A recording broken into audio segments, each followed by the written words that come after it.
Hola a todos, bienvenidos al canal. Pero hermanos, este morderse las uñas acerca de la causa de la maldad es lo que me da verdadera risa. No les preocupa saber cuál es la causa de la bondad, y entonces, ¿por qué quieren averiguar el otro asunto? Si los liudos son buenos, es porque les gusta, y ni se me ocurriría interferir en sus placeres, así que lo mismo deberían hacer en el otro negocio. Y yo soy cliente del otro negocio. Todo esto lo digo en serio, oh hermanos, pero lo hago porque me gusta. Esta semana he querido hablarles de una novela bien cortita, pero que me parece maravillosa. Si vieron el video de Si solo tuviera 30 libros, se darán cuenta que está entre mis favoritos. La naranja mecánica de Anthony Burgess. Y la premisa es muy sencilla. Con tan solo 14 años, Alex es un completo delincuente. Junto a sus amigos, Lerdo, Georgie y Pete, salen cada noche a emborracharse, a drogarse y a cometer un sinfín de crímenes que pueden ir desde pelearse con otras pandillas, a robar, asaltar, vandalizar, dar golpizas a cuanto vagabundo, cuanto anciano se encuentren solo en la calle e incluso llegan hasta cometer actos de violación. Pero algo que me parece muy importante es que desde el principio de la novela se nos deja ver que Alex comete todos estos actos de violencia y de maldad pura, número uno, sin ningún tipo de cargo de conciencia y número dos, sin ninguna causa aparente. Puedo decirles que hay muchísimas teorías pedagógicas y seguro psicológicas que tienden a considerar que estos muchachos problemas, estos chicos que son problemáticos, son muchachos que pueden tener detrás pues una familia disfuncional, que pueden ser muchachos con carencias económicas, afectivas, yo que sé, hay muchas explicaciones. Y parece que Alex no tiene ninguna. Inclusive también muy pronto dentro de la novela conocemos a su asesor correccional, porque Alex ya ha estado muchas veces en el correccional y finalmente sale, ¿no? Y sale para volver a delinquir.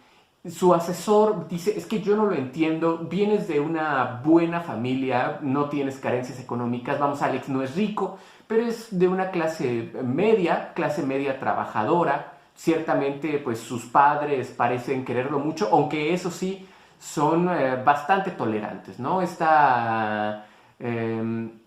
patrón común que solemos ver que unos padres demasiado laxos con el tema de la disciplina, pues sí pueden generar a hijos que son muy problemáticos, pero en realidad esa no es la causa final de la maldad de Alex.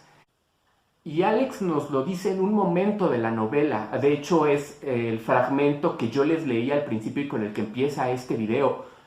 Que él reconoce que no tiene ninguna causa para ser un delincuente, para ser un vándalo. O sea, él dice, cuando nosotros vemos a una persona buena, no nos preguntamos, ay, ¿por qué será tan bueno? ¿Cuál es el origen de su bondad? Que a veces sí lo hacemos, pero no lo hacemos en un sentido así inquisitivo, por estar encima de él. Pero en cambio, cuando conocemos a una persona que es malvada, nos obsesionamos con conocer las causas y atacarlas para volverlo bueno, porque obviamente estamos en una sociedad y bajo una racionalidad en la cual el bien siempre tiene que estar por encima del mal. Y Alex dice, yo hago el mal porque me gusta, así como hay gente buena y le gusta ser buena y yo no me quiero meter con ellos, que qué bueno que les guste la bondad, a mí me gusta la maldad y yo estoy de ese lado y ojalá nadie me molestara por eso. Obviamente las cosas no pueden ser tan simples, ¿no? En algún momento del libro, Alex va a perder esta libertad de poder salir a delinquir y va a tener entonces que tomar la decisión de renunciar a su libre albedrío con tal de recuperar esta libertad, de poder volver a salir a las calles en relativamente poco tiempo. Y aparece entonces esta discusión que es, les repito, creo yo, el tema central del libro de la naranja mecánica, que es el de la libertad frente a la maldad. Y no quiero entrar aquí en polémicas religiosas, pero me parece inevitable porque fue lo que yo pensé cuando estaba leyendo la novela, que es el problema del mal. Es más complejo, pero les voy a hacer un resumen. El problema del mal en filosofía es básico, o surge cuando se cuestiona que si pensamos que Dios existe y que Dios es bueno y todopoderoso, entonces ¿por qué existe la maldad? ¿No? Si tenemos una entidad que es bondad pura y que quiere la bondad y que además tiene el poder para hacer que la bondad triunfe, ¿por qué entonces sigue existiendo el mal? Parece hay una contradicción que nos lleva o a la negación de la existencia de Dios o a la negación de su bondad o a la negación de su omnipotencia. Pero la respuesta que siempre viene por parte de los creyentes, de la filosofía cristiana, pero pues puede aplicar a cualquier creyente, es el libre albedrío. Y de hecho el párroco de la cárcel a la que llega Alex lo pregunta, se cuestiona en algún momento, ¿Dios quiere la bondad o quiere que elijamos la bondad? Y es que son dos cosas muy distintas, ¿no? Cuando tú a una persona la obligas a ser buena, la persona no es buena intrínsecamente, es buena por miedo a las represalias. Y Alex se va a ver en medio de esta disputa entre quienes apoyan la idea de los resultados inmediatos, ¿no? Si quiero acabar con la criminalidad, entonces tengo que atrapar a todos los criminales, subyugarlos, quitarles esta posibilidad de decidir, convertirlos en máquinas que solamente puedan hacer bondad. No me importa si ellos son buenos o malos en el interior, lo que me interesa es que en el exterior no tengan la posibilidad de cometer la maldad, que sean buenos a la fuerza.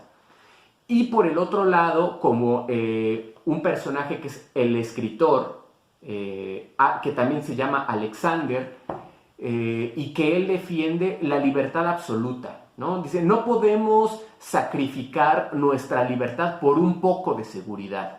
Y como dice de nuevo el párroco de la prisión en la que está Alex, no podemos tampoco perder nuestra humanidad. Una persona que no es capaz de decidir, que ya no tiene la posibilidad de elegir entre el bien y el mal, ha perdido por completo su humanidad y su esencia.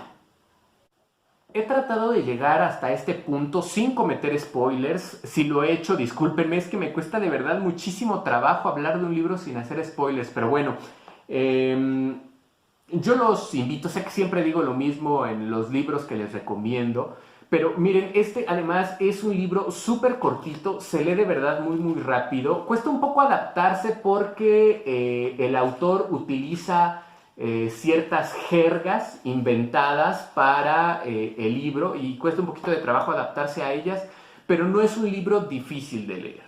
Pueden hacerlo muy rápido, inclusive si no tienen mucha experiencia como lectores, y de nuevo es bien interesante, tiene algunas escenas muy gráficas, muy incómodas.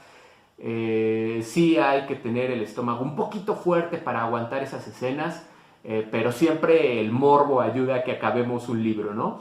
De nuevo yo quiero invitarlos a que hagan la lectura de La Naranja Mecánica, echen una ojeada, no es un libro muy difícil de conseguir. Y si no quieren escuchar spoilers, de nuevo yo dejaría el video hasta acá. Muchísimas gracias por su atención y nos vemos en el siguiente video. Yo, ¿qué hay de mí? ¿Dónde entro en todo esto? ¿Soy un animal? ¿O un perro? ¿No soy más que una naranja mecánica? Cuando Alex está en la cárcel, les comentaba hace un momento, tiene la posibilidad de renunciar a su libre albedrío para recuperar su libertad civil. En ese entonces aparece lo que se va a denominar como el procedimiento o el tratamiento Ludovico, que es básicamente condicionamiento. Alex es sometido a una terapia que incluye una serie de inyecciones que son la base realmente de las reacciones fisiológicas que va a tener Alex, y luego es obligado a ver escenas de extrema violencia, igual de violaciones, de asesinatos, de guerra, de tortura, de muchos tipos, de tal manera que él termina asociando esas escenas con un malestar físico y personal muy muy potente. ¿no? Al final de este procedimiento, lo que pasa es que Alex, cuando es regresado a la sociedad, cada que él quiere cometer un acto de violencia, quiere golpear a alguien, quiere abusar de alguna chica, incluso piensa tan solo incluso en insultar, que dentro de las maldades de Alex es de las más sencillas, él empieza a sentir estos malestares como si lo siguieran inyectando, pero en realidad el tratamiento ya terminó. Y por varios azares, Alex va a terminar volviendo a la casa de un escritor que sale en la primera parte, que me parece que es F. Alexander.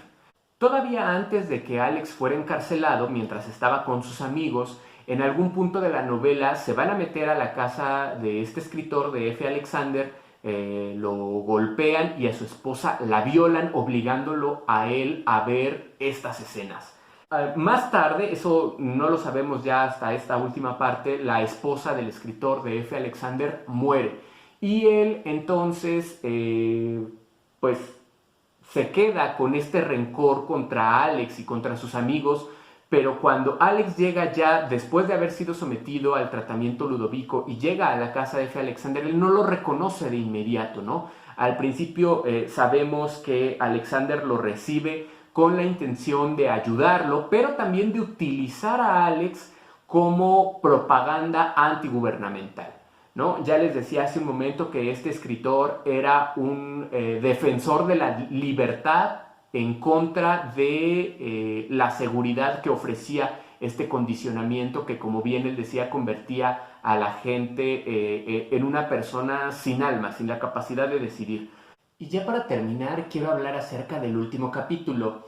La gran mayoría de las personas que conocimos La Naranja Mecánica primero por la obra de Kubrick, antes de leer el libro, nos quedamos con que el final es que Alex rompe con este condicionamiento después de lanzarse por una ventana y Alex se siente curado cuando, estando en el hospital, puede volver a tener estas visiones de él mismo siendo violento, otra vez cometiendo crímenes, violando, y él dice, estoy curado. En eso termina la película, ¿no? Pues parece que el mensaje es completamente pesimista porque Alex vuelve al punto en el que inició, ¿no? Y hay un polémico último capítulo en la novela que es eliminado de la historia de Kubrick y que es que en el último capítulo, después, porque efectivamente eso sí pasa dentro de la novela, Alex se lanza de la ventana, rompe con el condicionamiento, y puede volver a tener esta capacidad de decidir. Y el último capítulo empieza, pues como empieza el primero, en el que Alex está en el bar Coroba junto a sus amigos, que obvio ya son otros, ya no son Pete, Lerdo y Georgie, sino otros, y se disponen a salir pues a vandalizar. Y Alex empieza a sentir cierta incomodidad, cierto aburrimiento, y les dice, ¿por qué no van ustedes? Y yo los veo mañana, ¿no? Sus amigos se extrañan mucho porque Alex siempre fue muy enérgico, siempre era el de las iniciativas, siempre era el líder, y pues está muy raro que Alex pues no quiera participar esa noche, ¿no? Entonces le pregunta que si se siente bien, que está enfermo, y él como que los evade y decide mejor irse a caminar. Y se da cuenta Alex que en realidad algo está cambiando en él porque ya no se siente a gusto con ese tipo de vida que lleva, esa vida entregada al libertinaje. Y lo que hace que cambie por completo su visión de las cosas es que se encuentra a su viejo amigo, que era igual de vándalo que él, que era Pete, pues convertido ahora en un adulto completo, casado, con un trabajo formal, y tomando cafecito en un lugar que pues, está muy lejos de ser el bar Coroba. Y Alex ahí se da cuenta que en realidad eso que hace Pete ahora está más cerca a lo que él está queriendo hacer. Se le da muy poco tiempo a este último arco de redención, pero la verdadera novela, o la verdadera historia, mejor dicho, que está en la novela, termina en que Alex termina hartándose de la vida de crimen, de la maldad en sí misma, y y decide que ha llegado el momento de madurar, de buscar otra cosa. Él también quiere casarse, él también quiere un trabajo, porque no tanto porque haya sido derrotado por la sociedad, no porque haya una reminiscencia del tratamiento Ludovico, sino simplemente porque así como su maldad al inicio de la novela era muy natural, ahora su desprecio, su aburrimiento es igualmente normal. Y Alex se da cuenta ahora, y hay una parte final que les voy a dejar para cerrar el video, en el que Alex se imagina, o sea, para él es una revelación este punto de saber que el bien y el mal de nuevo están como en lucha constante y que pues él fue malo, pero ahora no le interesa más seguir por ese camino, ¿no? Y dice, yo se lo voy a decir a mi hijo y sé que a mi hijo le va a valer, ¿no? Y no me va a pelar y seguramente mi hijo también va a cometer muchísimos errores y yo no lo voy a poder controlar. Y mi hijo entonces probablemente va a terminar matando a alguien, ¿no? Así como Alex lo hizo.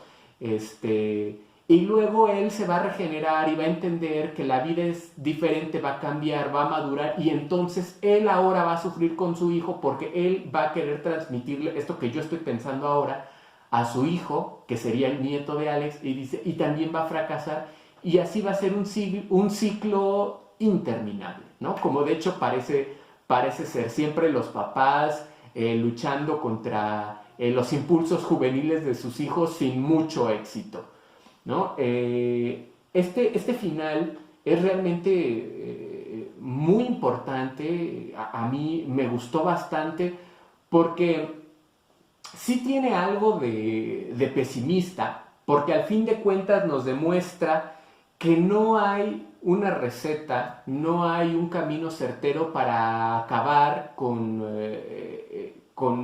la maldad, ¿no? Que es lo que representa este joven Alex. El tratamiento Ludovico queda completamente descartado porque de nuevo le quita la humanidad a las personas y eso no es el bien. El bien no es quitarle a alguien la posibilidad de hacer el mal. El bien solamente puede darse cuando una persona tiene las dos posibilidades, ¿no?